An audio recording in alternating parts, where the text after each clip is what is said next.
Coca Cola, the American drink that is basically capitalism in a bottle. During the 20th century, as capitalism spread around the world, so too did Coca Cola, to the point where the only place left where you can't get it today is North Korea. But Coca Cola has had an easier time in some places than in others. And in this video, we're gonna see how it took Coca Cola almost half a century to capture one of the world's biggest markets, India. This video is brought to you by Audible. Listen to Adam Grant's new book, Power Moves, for free by registering with the link in the description. Coca-Cola's entry into India, like in many other markets, came on the back of pure opportunism. India had become independent in 1947, and within 3 years, Coca-Cola had already established a bottling plant in New Delhi. Now, India's first independent government was determined to take India down the path of socialism, which of course meant supporting local industry at the expense of foreign companies. In other words, Coca-Cola had few sympathizers in the Indian government. But that didn't stop the company. Coca-Cola's idea was to become entrenched in Indian culture before the government could really respond. After all, in those early years, independent India had much bigger problems to deal with than a foreign fizzy drink. Thus, while India was recovering from a bloody conflict with Pakistan, Coca-Cola was busy setting up a distribution network across the country. Coca-Cola's timing was perfect. Just a few years later, Pepsi was denied entry into the Indian market, while Coca-Cola was making bank. Coca-Cola's success in India, however, would eventually become its undoing. As successive governments leaned ever further towards the left, Coca-Cola became public enemy number one in the eyes of Indian politicians. A favorite statistic of theirs was the fact that while only 10% of India's villages had safe drinking water, 90% had access to Coca-Cola. In the eyes of a protectionist government, Coca-Cola being more accessible than water was a very bad sign, but overthrowing the powerful American company would not be easy. Coca-Cola had indeed become entrenched in Indian society, and it would take a very severe crisis to bring it down. Such a crisis did happen in the mid-1970s, when India was actually on the brink of revolution.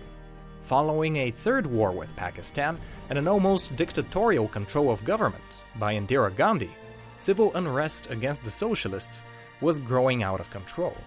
Nationwide strikes and political assassinations were becoming the norm, and to deal with that, Gandhi issued a state of emergency between 1975 and 1977. This dark period of Indian history saw thousands of political opponents thrown in jail, a total suspension of civil liberties, and government control over the press. It also presented a great opportunity for the government to finally throw Coca-Cola out of India. Amidst the chaos, the socialists enacted a law that prevented foreign companies from owning more than 40% of any business in India.